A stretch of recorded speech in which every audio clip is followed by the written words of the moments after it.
जय श्री कृष्ण। आज की वीडियो में आप जानेंगे निर्जला एकादशी व्रत की तिथि और शुभ मुहूर्त के बारे में। हर साल कुल मिलाकर 24 एकादशी व्रत पड़ते हैं, जिनमें से निर्जला एकादशी इन सभी एकादशी में सबसे महत्वपूर्ण होती है। और हमारे धार्मिक पुराणों के अनुसार इस व्रत को करने से साल भर के सभी एकादशी व्रतों का फल प्राप्त हो जाता है। ज्येष्ठ मास के शुक्ल पक्ष की एकादशी को निर्जला एकादशी कहते हैं। निर्जला एकादशी का व्रत रखने से भगवान विष्णु की मनुष्य पर असीम कृपा बनी रहती है और ऐसे मनुष्य को दीर्घ आयु और मोक्ष प्राप्ति होती है। इस दिन व्रत में जल पीना वर्जित होता है, इसलिए इसे निर्जला एकादशी कहते हैं। निर्जला एकादशी का व्रत करने से धर्म, अर्थ, काम और मोक्ष की प्राप्ति होती है।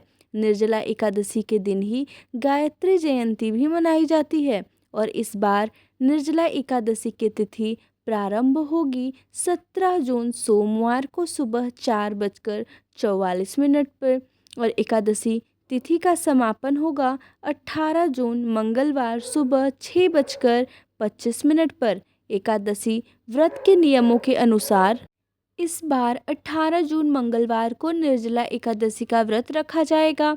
इस दिन सर्वार्थ सिद्धि योग का निर्माण भी हो रहा है। सर्वार्थ सिद्धि योग का समय इस दिन सुबह 5:24 से लेकर सुबह 6 बजे तक रहेगा। अब आप सोच रहे होंगे कि जब 17 जून को सूर्योदय से पहले ही एकादशी तिथि लग रही है, तो 17 जून को उपवास क्यों नहीं रखा जाएगा? तो देखिए, क्योंकि अगले दिन 18 जून को सुबह सूर्योदय से लेकर दोपहर तक हरिवासर का समय रहने वाला है और हरिवासर का समय समाप्त होगा 18 जून मंगलवार को दोपहर 12 बजे तक। एकादशी व्रत के नियमों के अनुसार जब तक हरिवासर रहता है तब तक एकादशी का उपवास नहीं खोला जाता। हमेशा हरिवासर का समय बीतने के बाद ही उपवास खोला जाता है। ऐसे में जो लोग 17 जून को उपवास रखना चाहते हैं, उन्हें अगले दिन दोपहर 12 बजे के बाद व्रत का पारण करना होगा। ऐसे में एकादशी का उपवास बहुत अधिक समय के लिए हो जाएगा, इसलिए आप सभी को 18 जून को ही उपवास रखना चाहिए। जो लोग इस नियम का पालन नहीं करते और 17 जून को ही उपवास रखना चाहते हों, तो उन्हें यदि उपवास खोलना भी हो तो 18 जून मंगलवार को दोपहर 1 बजे से 3 बजे के बीच में अपना उपवास खोल लेना होगा। हालांकि शास्त्र समस्त तथ्य यही हैं कि जब भी एकादशी तिथि इस समय से 2 दिन पड़ती है, तब सभी को, चाहे वह गृहस्थ जन हो या वैष्णव जन हो, उन्हें दूजीदशी का ही उपवास रखना चाहिए। 18 जून मंगलवार को सूर्योदय होगा सुबह 5:45 पर, सूर्यास्त होगा शाम 7:10 पर।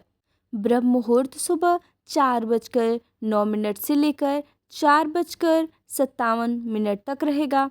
शिव योग सारा दिन रहेगा, जो कि रात 9:38 पर समाप्त हो जाएगा।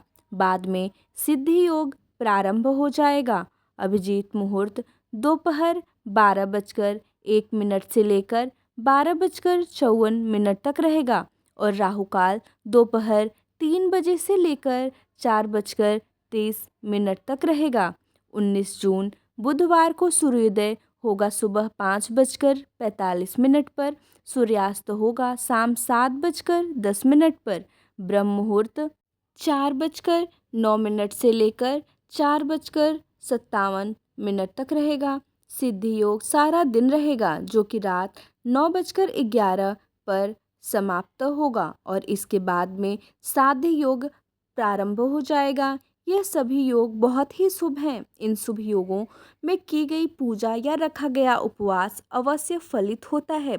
विशाखा नक्षत्र शाम 5:23 तक रहेगा। बाद में राधा नक्षत्र प्रारंभ हो जाएगा और इस दिन राहु काल दोपहर 12 बजे से लेकर 1:30 तक रहेगा।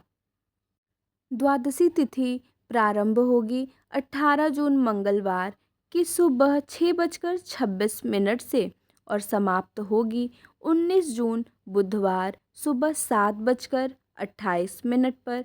क्योंकि बुधवार को सुबह जल्दी ही द्वादशी तिथि समाप्त हो जाएगी, इसलिए तिथि समाप्त होने से पहले पहले आपको उपवास खोल लेना होगा। अब जानिए पारण मुहूर्त के बारे में। 19 जून बुधवार को एकादशी व्रत का पारणा किया जाएगा। सुबह 5:45 से लेकर 7:28 के बीच में। निर्जला एकादशी के दिन सुबह स्नान करके सूर्य देव को अर्घ्य जरूर दें। इसके बाद पीले वस्त्र धारण करें और भगवान श्री हरि विष्णु की पूजा करें। व्रत रखना चाहते हो तो व्रत का संकल्प लें। यदि आप निर्जल व्रत रखना चाहते हो तो निर्जल व्रत का, और यदि आप फलाहार ग्रहण करके व्रत रखना चाहते हो तो फलाहार का भी आप संकल्प ले सकते हैं। भगवान विष्णु को पीले पुष्प, तुलसी दल, पंचामृत अर्पित करें। साथ ही भगवान विष्णु और माता लक्ष्मी जी के मंत्रों का जाप करें। व्रत का संकल्प लेने के बाद आपको अगले दिन सूर्योदय होने तक जल की एक बूंद भी ग्रहण नहीं करनी है। एकादशी व्रत के दिन संकल्प लेते समय जो आचमन किया जाता है, जल की बस उतनी ही बूंदें आप ग्रहण कर सकते हैं। इसके अलावा यदि बहुत ज़्यादा प्यास दिन में लगती है तो आप 1 या 2 बार पानी से कुल्ला भी कर सकते हैं। ध्यान रखें पानी मुंह के अंदर ना जाए। एकादशी के दिन दान का विशेष महत्व होता है। आप ज़रूरतमंद लोगों को दान करें ताकि आपको मनवांछित फल की प्राप्ति हो सके, और ऐसा करने से सभी पापों का भी नाश होता है। अगर आज के दिन दक्षिणावर्ती शंख में जल भरकर भगवान विष्णु का अभिषेक किया जाता है तो उससे सभी मनोकामनाएं पूर्ण हो जाती हैं। द्वादशी तिथि को विधि विधान से पूजा करने के बाद शुभ मुहूर्त में व्रत का पालना करना चाहिए। तो ये थी आज की वीडियो। अगर आपको जानकारी अच्छी लगी हो तो वीडियो को लाइक करना मत भूलिएगा। जय श्री कृष्ण।